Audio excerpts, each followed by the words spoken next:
multipolaire marqué par la montée en puissance des puissances émergentes, quelle stratégie l'Afrique doit-elle adopter pour renforcer justement son influence au sein des Nations Unies?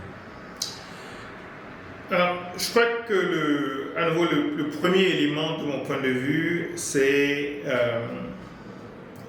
ce qui influence le rapport de force lui-même au niveau global. Et ce qui influence, c'est le fait que les pays africains, individuellement, progressent sur le plan de la sécurité, sur le plan de la stabilité, sur le plan du développement économique, sur le plan du développement humain et en particulier donc de l'éducation des ressources humaines. Et donc évidemment ça induit aussi des progrès sur le plan de l'innovation scientifique et sur le plan militaire. C'est ça qui est le premier élément le plus déterminant. Tant que les pays individuellement, au lieu de devenir plus forts, s'affaiblissent avec des conflits armés, avec de l'instabilité politique, avec une gouvernance très problématique, etc. Évidemment, vous allez avoir des pays africains qui vont rester donc relativement faibles pris à titre individuel et donc forcément, collectivement, ils vont rester aussi plutôt faibles par rapport aux autres blocs. Et donc le premier élément, c'est ça. Il faut travailler au niveau interne. Et ensuite, le deuxième élément, c'est la capacité pour les pays africains, cette fois-ci, à faire bloc. Donc il y a le progrès au niveau de chaque pays et ensuite la capacité à déterminer des positions communes pour défendre les intérêts stratégiques africains. Ça passe par l'Union africaine, ce qu'on en fait, comment est-ce qu'on fait pour la rendre plus efficace, etc. On n'est pas nécessairement dans un grand moment au niveau de l'Union africaine, comme on n'est pas dans un grand moment quasiment pour toutes les organisations multilatérales. Mais il faut absolument qu'on ait une Union africaine forte, mais surtout qui soit focalisée sur les questions stratégiques africaines, les questions les plus importantes pour le continent dans la scène mondiale. Donc ça, c'est le deuxième élément, qui n'est pas identique au premier. Et ensuite, je pense que le troisième élément, qui découlerait du second, c'est la capacité de l'Afrique à nouer des partenariats, des alliances stratégiques avec les autres parties du monde, avec d'autres puissances grandes ou moyennes, pour pousser ses propres intérêts. Donc il y a toujours des espaces d'intérêts convergents et il y a des espaces d'intérêts divergents. Et donc c'est aux pays africains et à l'Union africaine et à tous les autres cadres permettant une forme de définition collective des intérêts africains, c'est là qu'on doit travailler également sur le type de partenariat à bâtir avec d'autres régions du monde pour avoir un poids plus important.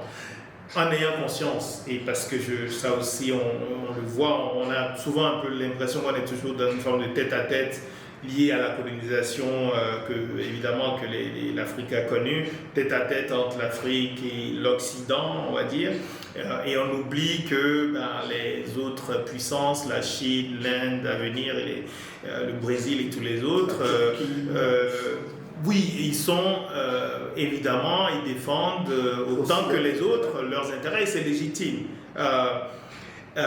Mais aujourd'hui, il faut se méfier aussi de cette idée, en suivant un peu les positions de Donald Trump aux États-Unis, où chacun dit mes intérêts d'abord et mes intérêts exclusivement. Parce qu'évidemment, on ne peut pas construire un monde en paix, en sécurité, simplement avec cette vision. Voilà, chacun make America great again, make Africa great again, make Europe great again. Enfin, il y a des espaces de collaboration qui nécessitent qu'on ait conscience qu'un certain nombre de nos intérêts vitaux sont des intérêts globaux et que donc il faut aussi tenir compte des intérêts vitaux des autres. Alors, si on n'arrivait pas à réformer cette ONU, est-ce que pour vous l'Afrique devrait peut-être miser davantage sur d'autres organisations internationales, par exemple l'Union africaine ou même les BRICS, qui sont en train d'intégrer de plus en plus d'autres acteurs du Sud global? Non, je ne pense pas, parce que je pense qu'il n'y a pas de substitution entre une organisation comme les Nations Unies, qui rassemble à nouveau tous les États indépendants de la planète, et d'autres organisations qui sont ou des organisations régionales ou des groupements d'États qui, à un moment donné, se rejoignent dans un domaine ou un certain nombre de domaines, mais ne sont pas nécessairement alignés sur les valeurs, par exemple, et des principes. Donc, je pense que l'Union africaine ne peut pas être substituée aux Nations Unies parce que l'Union africaine, elle est au niveau continental, elle doit jouer son rôle et les Nations Unies, c'est ce cadre à niveau qui permet de discuter de questions globales, de biens publics mondiaux avec tous les autres États de la planète. Sur la question importante du changement climatique, même si certains n'y croient pas, évidemment, on voit très bien que ce n'est pas simplement à l'échelle d'un continent qu'on va pouvoir trouver les solutions à un problème qui est global. Donc les Nations Unies à nouveau comme cadre me semblent être totalement irremplaçables. Elles doivent être réformées, on doit travailler à améliorer évidemment le fonctionnement, travailler sur beaucoup d'autres aspects au niveau des Nations Unies, peut-être la recentrer justement sur les questions globales, peut-être qu'elle s'est aussi beaucoup éparpillée, c'est un peu mon point de vue depuis longtemps, qu'elle embrasse peut-être des questions certaines qui devraient être plutôt laissées au niveau des États membres et au niveau des organisations régionales, y compris, je pense, un sujet qu'on ne discute pas souvent, qui pour moi est assez important, c'est l'effet, d'une certaine manière, qu'on pourrait qualifier d'effet d'éviction des Nations Unies et du système international par rapport aux États qui n'ont pas beaucoup de ressources humaines. Par exemple, lorsque vous avez une floraison d'organisations internationales, même si vous avez une faible représentation africaine, vous avez quand même une représentation africaine, vous avez des fonctionnaires, et parfois on se dit, en fait, si ces organisations captent une grande partie des ressources les mieux formées, forcément, vous avez ensuite au niveau des États une capacité qui est plus faible. Donc ce sont des aspects qui semblent être totalement négligés, mais qui pour moi sont très importants. Et c'est pour ça que je pense que les Nations Unies doivent se recentrer sur des questions qui sont vraiment les questions globales, qui nécessitent une approche globale et peut-être à nouveau se poser la question de l'efficacité qu'on pourrait avoir davantage si on avait un certain nombre de programmes, un certain nombre de ressources qui sont plutôt gérées directement au niveau des États ou au niveau des organisations régionales et de l'organisation continentale en ce qui concerne l'Afrique comme l'Union africaine. Il y a de plus en plus de pays, notamment du Sud global, qui se dirigent vers les BRICS pour s'intégrer. Est-ce que l'ONU n'est pas menacée par ça?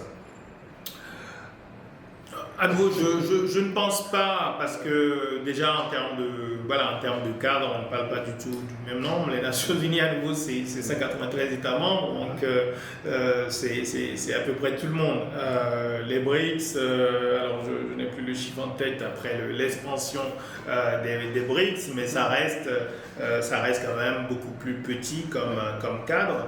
En réalité, je crois à nouveau que ce n'est pas nécessairement par rapport à l'ONU, parce que l'ONU, lorsqu'on dit l'ONU, c'est un peu le propre des organisations internationales. On ne dit pas exactement de qui on parle. Si on considère que c'est les États membres, mais en fait, lorsqu'on dit l'ONU, derrière, c'est un peu tout le monde, c'est tous les États membres. Alors, est-ce que c'est le Conseil de sécurité? Là, bien sûr, ce n'est plus la même chose, c'est beaucoup plus restreint. Donc, je n'ai pas connaissance de pays qui aient quitté les Nations Unies pour rejoindre une organisation, régionale ou un cadre plus petit. Par contre, les pays recherchent d'autres cadres comme les BRICS pour la défense de leurs intérêts économiques, pour avoir de nouveaux partenaires stratégiques, parce que tout ne se joue pas au niveau des Nations Unies. Je disais tout à l'heure, les institutions financières internationales, c'est très important, la Banque mondiale, le Fonds monétaire, où il y a aussi toutes ces questions de la réforme de l'architecture financière internationale. Ça ne concerne pas que les Nations Unies, c'est très important ce qui se passe au niveau des institutions financières internationales. Et à travers l'appartenance aux BRICS, vous allez avoir des pays qui vont pouvoir avoir, disons, des intérêts convergents, parfois qui vont ensuite mettre sur la table au niveau des Nations Unies ou au niveau de la Banque mondiale ou d'autres organisations. Donc, il ne faut pas mettre nécessairement en concurrence un cadre à nouveau comme les Nations Unies et les autres cadres comme les BRICS. Les États aujourd'hui, font du bilatéral, font du multilatéral dans des cadres beaucoup plus restreints pour pousser leurs intérêts de manière générale et pour les pousser aussi au sein des Nations Unies. Et les membres, les pays qui sont derrière les BRICS, les plus puissants, donc Brésil, Russie, Chine, Inde, Afrique du Sud, ne se retirent pas des Nations Unies et cherchent aussi des changements au sein des Nations Unies. Ce qu'on va peut-être avoir, c'est une forme de position commune des BRICS dans la réforme des Nations Unies, dans la réforme du Conseil de sécurité.